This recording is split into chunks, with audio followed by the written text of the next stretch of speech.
नमस्कार साथियों, आप सभी का स्वागत है आपके अपने YouTube चैनल पढ़ाई की पोथी में। साथियों, उम्मीद करती हूँ कि आप सभी स्वस्थ होंगे, मस्त होंगे, बेहतर होंगे और निरंतर अपनी तैयारी के माध्यम से सफलता का मार्ग प्रशस्त कर रहे होंगे। तो चलिए, आज हम प्राचीन इतिहास की श्रृंखला में अपना अगला टॉपिक पढ़ेंगे।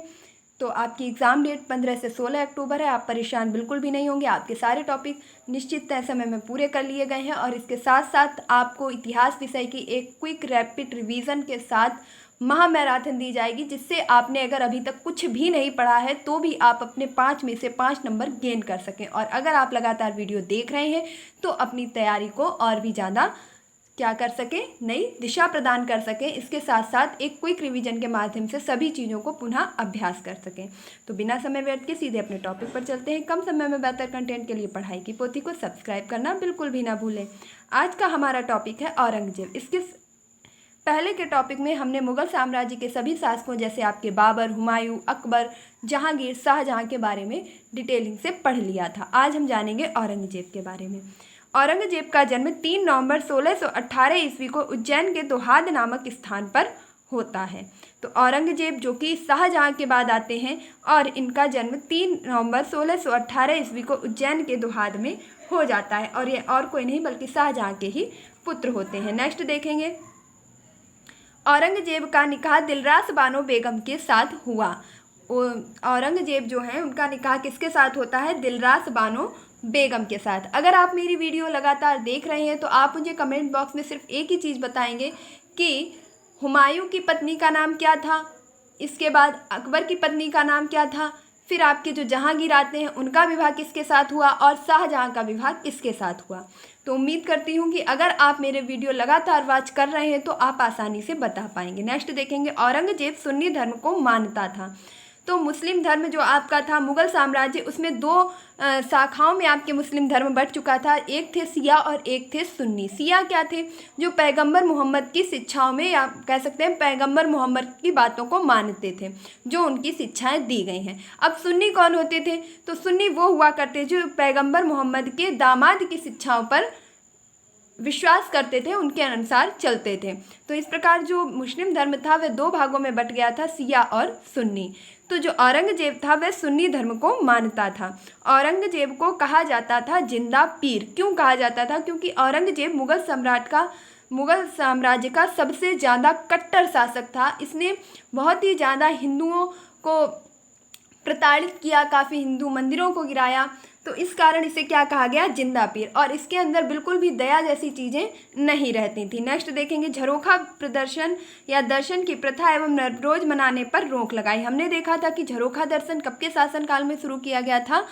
तो अकबर के समय में। अकबर के समय में महिलाएं भी दरबार में भाग ले रही थी, जिसके तहत आपके झरोखा दर्शन शुरू किया गया था, जिसको आगे चल करके मुगल साम्राज्य के ही शासक औरंगजेब के द्वारा समाप्त कर दिया जाता है। और जो पारसी धर्म के लोग थे जो कि नवरोज उत्सव मनाते थे, उसे भी रोक लगा दी गई थी। इस्लाम स्वीकार नहीं करने के कारण सिखों के 9वें गुरु तेग बहादुर की हत्या करवा दी थी।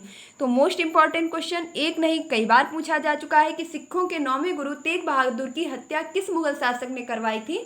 तो औरंगजेब ने। औरंगजेब ने तेग बहादुर से कहा कि वह मुस्लिम धर्म स्वीकार कर ले। तेग बहादुर के मना करने पर औरंगजेब ने उसका सिर धड़ से अलग कर दिया था। नेक्स्ट देखेंगे, लाल किले में स्थित मोती मस्जिद का निर्माण करवाया। तो लाल किले में जो मोती मस्जिद है उसका निर्माण किसके द्वारा करवाया गया था? औरंगजेब के द्वारा। इसके पहले हमने पढ़ा था कि आगरे की मोती मस्जिद का निर्माण किसके द्वारा कराया गया था? तो शाहजहां की पुत्री जहां आरा के द्वारा। और दिल्ली की मोती मस्जिद का निर्माण किसके द्वारा करवाया गया था? स्वयं शाहजहां के द्वारा। यहाँ पर कहा गया है कि लाल किले में स्थित मोती मस्जिद का निर्माण किसने करवाया था? तो औरंगजेब ने।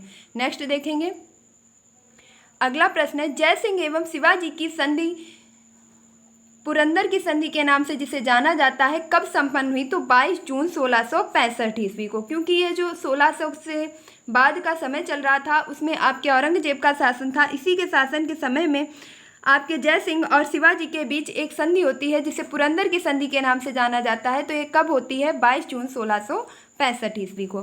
1679 ईस्वी में जजिया कर पुनः लागू किया जाता है। इसके पहले हमने ये डिस्कस किया था कि जजिया और जकात कर। तो जजिया कर जो कि गैर मुसलमानों से लिया जाता था और जकात कर जो कि मुसलमानों से लिया जाता था, संपत्ति का 40वां हिस्सा धार्मिक कर के रूप में, जिसे किसने शुरू किया था? तो खिलजियों के द्वारा शुरू किया गया था और इसे समाप्त किसने किया, तो इसे समाप्त किया था औरंगजेब ने। प्रश्न आपसे कई बार पूछा जाता है कि ब्राह्मणों पर सर्वप्रथम जजिया कर किसने लगवाया था, तो फिरोज शाह तुगलक ने।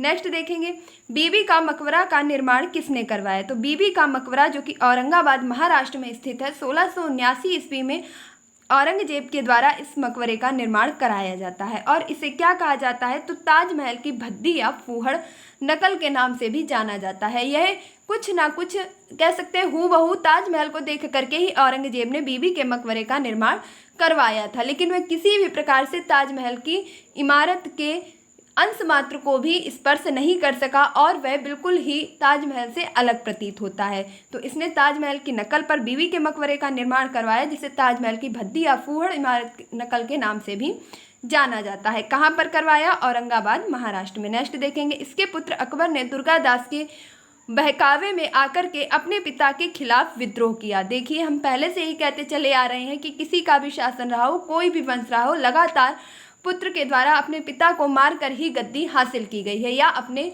भाइयों को मार करके राजगद्दी को हथियाया गया है। तो चूंकि औरंगजेब ने भी अपने पुत्र शाहजहां को कैद कर लिया था, इसी प्रकार जब औरंगजेब का पुत्र होता है तो वह भी दुर्गादास के बहकावे में आकर के अपने पिता के खिलाफ विद्रोह कर देता है और औरंगजेब की मृत्यु 4 मार्च 1707 ईस्वी को हो जाती है। तो ये था औरंगजेब, जो कि मुगल शासक का सबसे अंतिम शासक रहा है। इसके बाद अब हम कुछ ऐसे इंपॉर्टेंट क्वेश्चन पढ़ेंगे जो पूरी मुगल व्यवस्था से निकल करके आते हैं। तो पहला प्रश्न है कि बाबर के शासनकाल में वजीर पद काफ़ी महत्वपूर्ण था। हमने जब बाबर के बारे में पढ़ा था तो हमने ये भी बताया था कि बाबर ने पद पादशाही और बादशाह जैसे पदों को सृजित किया था और इसके काल में जो वजीर पद था वह काफ़ी महत्वपूर्ण था। यह सारे प्रश्न आपकी मुगल शासन व्यवस्था से हैं, जो कि मोस्ट इम्पॉर्टेंट है। इसमें सभी शासक के सभी शासनों से संबंधित प्रश्न आपको मिलेंगे। अगला प्रश्न देखेंगे, सूचना एवं गुप्तचर विभाग के लिए दरोगा ए डाक चौकी का निर्माण किया गया था, या जिसे क्या कहा जाता था, तो दरोगा ए डाक चौकी। मुगल शासनकाल में भू राजस्व मुख्यतः तांबे के दाम में व्यक्त किए जाते थे। भू राजस्व के जो दाम थे वह किसके रूप में व्यक्त किए जाते थे, तांबे के दाम के रूप में। और भू राजस्व प्रणाली को देखने के लिए अकबर के शासनकाल में कौन था, टोडरमल। अगला देखेंगे, 1580 में अकबर ने धैसाल नामक कर की शुरुआत की थी। इसे कौन सी व्यवस्था के नाम से जाना गया, तो टोडरमल बंदोबस्त भी कहा जाता है। तो अकबर के द्वारा 1580 ईस्वी में धैसाल नाम की नवीन कर प्रणाली प्रारंभ की गई थी, जिसे टोडरमल बंदोबस्त या टोडरमल बंदोबस्त के रूप में जाना जाता है। इसमें भूमि को 4 भागों में विभाजित कर दिया गया था, जिसमें मैंने आपको बताया भी था कि जो पोलज नामक भूमि थी वह सबसे ज़्यादा उर्वरक भूमि कहलाती थी। मुगल काल में सार्वजनिक सिक्के या सार्वजनिक रुपए की ढलाई सर्वाधिक रुपए की ढलाई किसके शासनकाल में हुई। मोस्ट इंपॉर्टेंट क्वेश्चन है। तो मुगल काल में सबसे ज़्यादा जो रुपए ढलाई करवाने वाला शासक था वह था औरंगजेब। नेक्स्ट देखेंगे, आना सिक्के का प्रचलन किसके शासनकाल में हुआ, तो आना नामक जो सिक्का है इसका प्रचलन शाहजहां के शासनकाल में किया गया था। सबसे ज़्यादा सिक्के किसके शासन में ढाले गए, औरंगजेब के। आना सिक्का किसने चलाया, शाहजहां ने। जहांगीर ने अपने समय के सिक्कों में अपनी आकृति बनवाई तथा साथ में नूरजहां का नाम भी अंकित करवाया। तो हमने पहले ही कहा था कि जहांगीर को नूरजहां से अत्यधिक प्रेम था, उसने नूरजहां को उपाधि भी प्रदान की, नूर-ए-महल की उपाधि प्रदान की, नूरजहां की उपाधि प्रदान की, क्योंकि इनका असली नाम तो मेहरुन्निसा हुआ करता था। तो इतना ज़्यादा अत्यधिक प्रेम होने के कारण जहांगीर ने जो सिक्के चलवाए उनमें स्वयं अपनी आकृति छपवाई और उसके साथ साथ मेहरुन्निसा यानी कि नूरजहां का नाम अंकित करवाया। अगला प्रश्न है आपका, मुगलकालीन अर्थव्यवस्था का आधार क्या था, तो मुगलकालीन जो अर्थव्यवस्था थी उसका आधार था चांदी का रुपया। मुगलकालीन अर्थव्यवस्था का आधार क्या था, चांदी का रुपया। नेक्स्ट देखेंगे, मुगलकालीन सैन्य व्यवस्था पूर्णतः मनसबदारी थी जो अकबर द्वारा प्रारंभ की गई थी। हमने जब अकबर के बारे में चर्चा की थी तब आपको बताया था कि अकबर के द्वारा एक नई प्रथा चलाई गई थी जिसे कहा गया था मनसबदारी प्रथा। यह मनसबदारी प्रथा आपकी उधार ली गई थी किस देश से, तो मंगोलिया नामक देश से उधार ली गई थी। इसका अर्थ क्या होता था, तो मनसब का अर्थ होता था पद या ओहदा, और यह किसके द्वारा चलाया गया, अकबर के द्वारा। आप याद रखेंगे कि मैंने आपको यह भी बताया था कि शाहरुख नाम का सिक्का किसके द्वारा चलाया गया था? बाबर के द्वारा। तो एक बार फिर से रिकॉल करेंगे, सर्वाधिक सिक्के किसके शासनकाल में? औरंगजेब के। आना नामक सिक्का शाहजहां के द्वारा, शाहरुख नाम का सिक्का बाबर के द्वारा। और मुगलकालीन अर्थव्यवस्था का आधार क्या था? चांदी का रुपया। नेक्स्ट देखेंगे कि मुगल कालीन की भाषा क्या थी? तो फारसी भाषा थी। मुगल काल की जो राजकीय भाषा थी वह कौन सी थी? फारसी भाषा थी। तो इस प्रकार आपके मुगल वंश से संबंधित जितने भी क्वेश्चंस हो सकते थे सारे कंप्लीट हो गए हैं। एक एक करके सभी शासक से जितने क्वेश्चन निकल सकते थे वो आपको दिए जा चुके हैं। लास्ट में आपको जो मुगल शासन व्यवस्था थी उससे भी परिचित करवाया गया है। तो उम्मीद करती हूँ कि यह सभी वीडियो आपको ज़रूर अच्छे लगे होंगे और आज का वीडियो तो ज़रूर ही अच्छा लगा होगा। तो अगर आपको यह वीडियो थोड़ा सा भी अच्छा लगा है, जानकारी थोड़ी सी भी अच्छी लगी है, आपकी परीक्षा की दृष्टि से इंपॉर्टेंट लगा है, तो प्लीज़ वीडियो को लाइक और चैनल को सब्सक्राइब करना बिल्कुल ना भूलें। अगर आपने अभी तक चैनल को सब्सक्राइब नहीं किया है तो क्या कर रहे हैं, फटाफट से इसे सब्सक्राइब कीजिए, बेल आइकन को प्रेस कीजिए ताकि आगे आने वाले सभी वीडियो आपको प्रोवाइड हो सकें। और अगर लाइक नहीं किया है तो जल्दी से लाइक कीजिए ना, क्योंकि आपका एक लाइक मेरा काफ़ी हौसला बढ़ाता है, नेक्स्ट वीडियो लाने के लिए इंस्पायर करता है।